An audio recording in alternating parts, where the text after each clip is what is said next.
In October of 2002, I was 11 years old, going on 12. At that age, you've seen all the big horror stars. You've been there and done it. You think, I'm not a kid anymore. I'm not afraid. It's just a movie. But then you come across something like The Ring, a film that isn't about a maniac with a knife. Hell, it isn't like anything you've ever seen before in your life. You can't quite put your finger on what it is, but you know while watching it, you are not too old to be scared. Today's movie, as you already know, is The Ring. And yes, when I was 11 years old, I was definitely a tough guy in my own mind. I was definitely too old to be scared by a movie. And then I was deeply troubled by this movie. We're talking flip the lights off and sprint down the hallway troubled. Now, I don't know how The Ring would strike somebody younger than me watching it for the first time today, but we'll get into all of that later. Welcome to Scream Sequence, razor sharp reviews of your favorite creepy classics.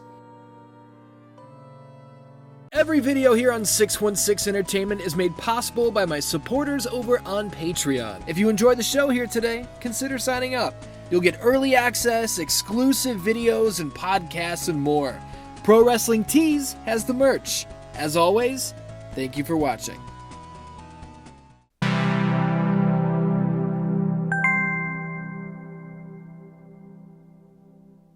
Before we jump into the story, I want to set the scene a little bit. Releasing in October of 2002, let's take a look at what else was going on in big screen horror at the time. Just a few months prior, Halloween Resurrections certainly existed. 28 Days Later featured some of the scariest zombies of all time. The first ever live-action Resident Evil film featured some of the laziest zombie designs of all time. This movie isn't bad, I'm just busting balls. I covered it on season 1 of Scream Sequence, check it out. The point is this, The Ring was different, it was brand new. Well, it was brand new here to us in the United States. This film is actually a remake of a Japanese movie called Ringu, which released in 1998. If this sounds similar to a previous episode, the Pulse episode, it is. The Ring kickstarted that whole movement. The movement of remaking a bunch of Japanese horror for American audiences. Look, Pulse, The Grudge, they all came in the wake of The Ring. With a script from Aaron Kruger, who wrote a bunch of movies you've definitely seen, and you've got Gore Verbinski in the director's chair, a guy who directed a bunch of movies you've definitely seen, you can't go wrong. And now I've gone on setting the scene for too long. The scene is beyond set. Let's move on. The story of The Ring is equal parts extremely hard to explain and fairly easy to boil down into a couple sentences. I'm going to do my best to meet you somewhere in the middle. Let's give this a shot. It's a sleepover. What do you do at a sleepover? You mess with your friends. When Becca brings up a rumor about a tape that kills you 7 days after you watch it, Katie insinuates that she's seen it, and she can't breathe. Of course, it's a bit, like I said. This is what you do to your friends. The only issue is, Katie did watch the tape. She watched it with her boyfriend 7 days ago. And the stories are true.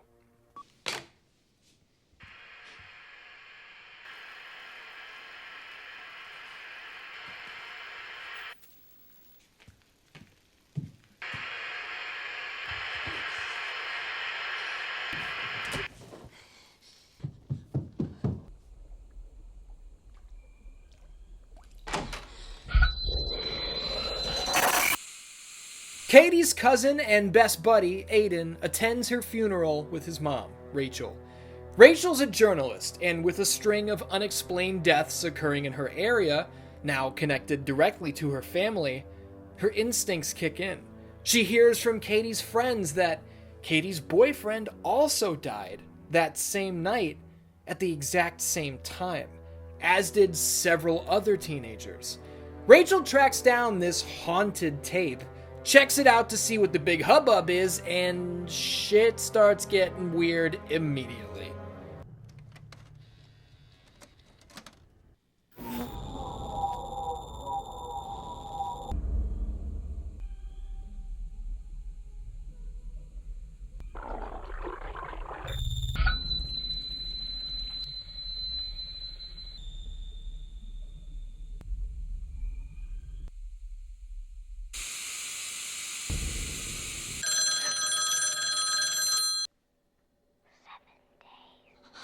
To aid in her investigation, Rachel reaches out to Noah, her ex-husband. While they're out and about in search of answers, Aiden watches the tape. Now they're all on the clock. The woman on the tape is Anna Morgan, a horse breeder. Well, she was a horse breeder. Anna committed suicide. But what would drive her to such an act? Long story short, and this is all thanks to Rachel's investigative abilities, Anna always wanted a child. She and her husband Richard were never able to have their own kids, so they went for adoption. They left one day, and when they came home, they had Samara. But Samara wasn't right. Horses began killing themselves. Anna's day-to-day life turned into torture. In desperate need of answers, the Morgans put Samara into very serious therapy. Through these sessions, the footage of which is uncovered by Noah, we find out that Samara is supernaturally gifted. She's able to burn images into the minds of those around her. Asleep, awake, doesn't matter. She can alter and damage your perception of reality. Broken and lost, Anna suffocated Samara, dumping her down a well where she survived for 7 days before finally succumbing to starvation. Stricken with grief, Anna killed herself, and when Richard realizes that Rachel and Noah are uncovering the truth, he follows suit. My wife was not supposed to have a child! Oh, Christ. The thing she'd show you. But not before issuing some of the most chilling words in the entire film. My son will die. Oh, yes. He will. Rachel and Noah locate the site of Samara's death. They call the police to ensure she will finally be put to a proper rest, and all is well. Right? Wrong. Aiden, who also seems supernaturally gifted in some way, he tells Rachel that she shouldn't have given Samara a proper burial. She wasn't some poor, abused little girl. Richard was right. Samara was pure evil. You helped her? You weren't supposed to help her. It's okay now. She never sleeps. Across town, Noah's television turns on, just as Katie's did. Samara emerges from the well, and then from the television.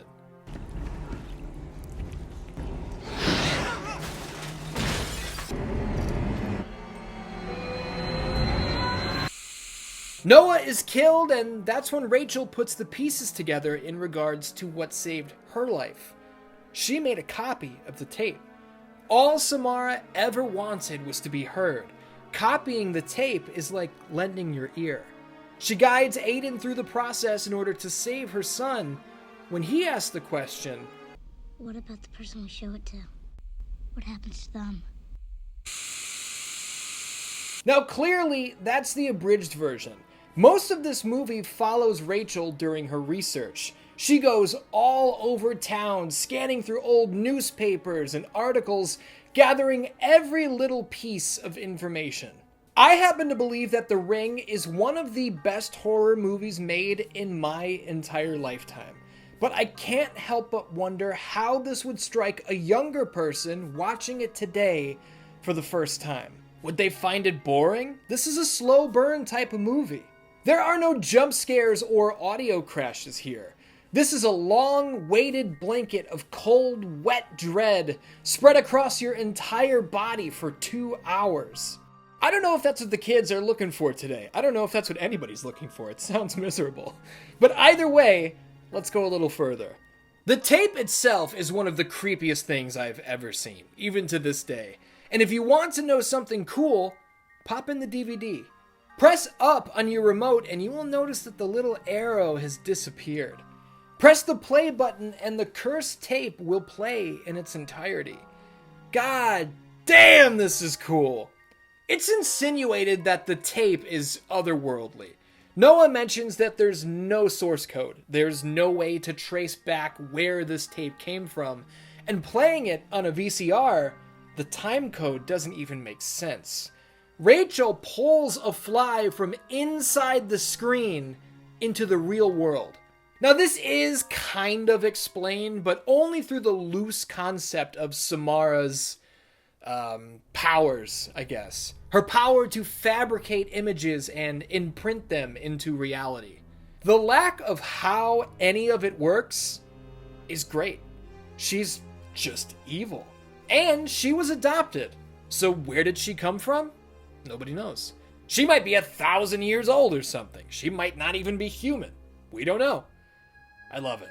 I also love all of the technology of this time. The VCRs, the tapes, the CRT televisions, please. I've always felt like Noah, played by Martin Henderson, looks like a Silent Hill protagonist. Yes? No? You tell me. The Ring is one of the most beautifully shot and presented movies I've ever seen, and there's a fantastic video from a channel called Watching the Aerial where the host shows just how hard it is to achieve this aesthetic. Highly recommended. Released on October 18th, 2002, The Ring was a huge hit, grossing nearly $250 million at the worldwide box office. I've seen this movie, probably 6 or 7 times throughout my life? It scared me to death the first time I saw it, all those years ago. I was giving my TV the side eye for a whole week, let me tell you. But even now, I'll be 34 in a couple months, I still get goosebumps from this one. Multiple times, as a matter of fact. The Ring is undeniably off-putting. It's as bizarre and uncomfortable as it is scary, and I can't recommend it enough. Even if you've seen it before, watch it again. Oh, there it is, Dan Dans. That's my Scream sequence review of The Ring. What more can I say? Now look, we've only got 1 episode left of Scream Sequence 2024, and I feel like I've saved the best for last. Next time out, on Halloween Day, it's The Nightmare Before Christmas. Don't miss it. Now, airing this final episode on Halloween means it will be dropping on Thursday rather than Wednesday. I wanted to make the big day special, and we can wait 1 extra day, right? It's not that big a deal. I love you. Thank you very much for watching, and I will see you